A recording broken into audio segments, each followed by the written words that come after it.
It appears that we have awakened a sleeping giant, and his name is Hero Mashima.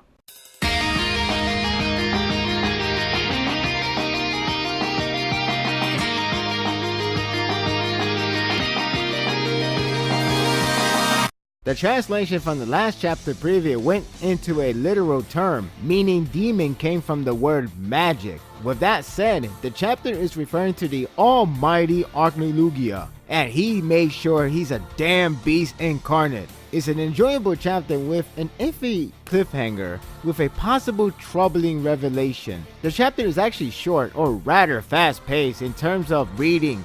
It's filled with a lot of large panels of flash and impact from the attack and so on.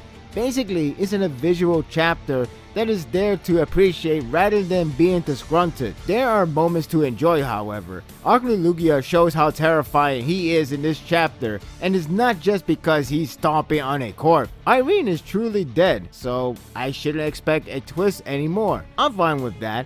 As for Archnelugia, he's just a beast throughout the chapter, and rightfully so. That small sense of chills when he shifts focus to Urza because of similar scent. It didn't help that Wendy is there, so twice the reason to kill them. The action begins, or should I say hype boost, when Jiao shows up to save his wife. Yeah, I said it. I wonder if Mashima will pull a Rave Master.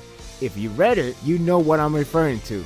Anyway, Jiao finally steps in to go against Archnelugia alone, no less. I'll say it's understandable since realistically, Urza shouldn't be able to fight at that condition. Yes, she's Urza, but let's be real for 1 second. Jiao just threw everything he has at him, even Grand Chariot, but no prevail.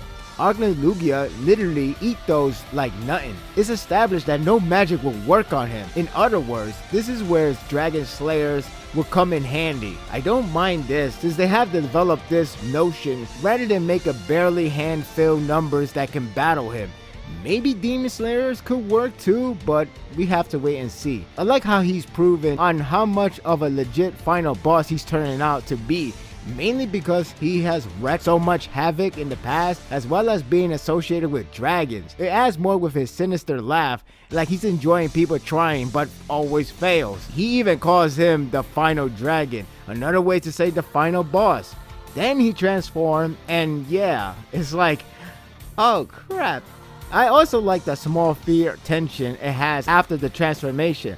No magic would do, and Wendy could be the only one there to do some damage, but she's scared to the point she could have just give up. Instead, she goes Dragon Force mode, like Super Saiyan style. So naturally, I thought she was about to get pummeled bad, like a Dragon Ball character hyping the newly formed villain.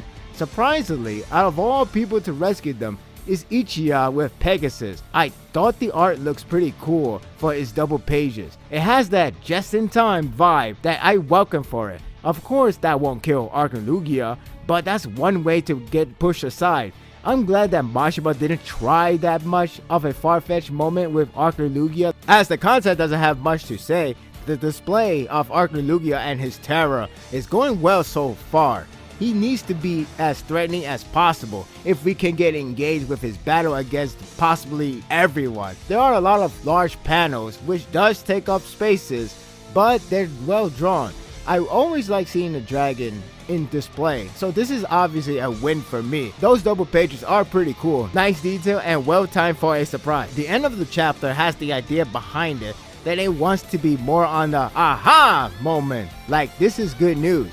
Technically it is good news, but in writing I ended up feeling a bit iffy. Ichiya claims that there is a place that could increase the chance of victory against Archnelugia. Well, okay, I probably accept that depending on how it plays out, even if it may be a Deus Ex Machina, but my iffy part comes with this new mysterious woman that is with them. Immediately, I thought of anyone from Lucci's bloodline, and I can't say that's good. I don't mind revival unless it's done really wrong, but I think at this point it seems way too far-fetched and convenient that this doesn't need to resort to that. I can be wrong, but hopefully it's not that simple.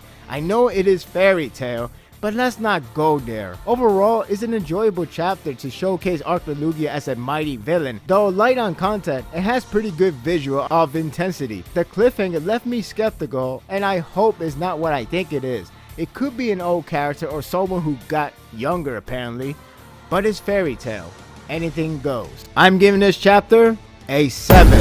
It's a scary revelation that might come out. I don't think it will be a plan that would just easily kill him, but I do hope that this is too much of a realm of a far-fetched Deus Ex Machina and so forth. You know how Fairy Tail works. It would be a shame because Fairy Tail, as of recently, going so well, even if people still have a bitter taste from beforehand, but it's still trying to end on a good note. So hopefully it doesn't disappoint with the idea of downplaying Archilugia. But again, my iffy part comes with that woman. I don't know if it's supposed to be a character that's supposed to be dead, but it happened to be alive at this convenient moment, because that would just be a little bit too easy and just too convenient for his writing. What are your thoughts of this chapter? Who do you think is that mysterious woman? Could it be somebody that we already know in terms of who's alive, or can it be somebody who's thought to be dead but you thought wrong? Hopefully it's the former, because I'd rather have somebody that just happened to figure out the solution rather than somebody who have the solution all this time, but it only takes a dead person or supposedly dead person to give you the answer. We'll see what happens. Hopefully it doesn't go downhill from here. And that will do it for today's review. I hope you enjoyed this one. If you like this and want more of this, subscribe to my channel and my world will be yours to stay. Until next time, take care.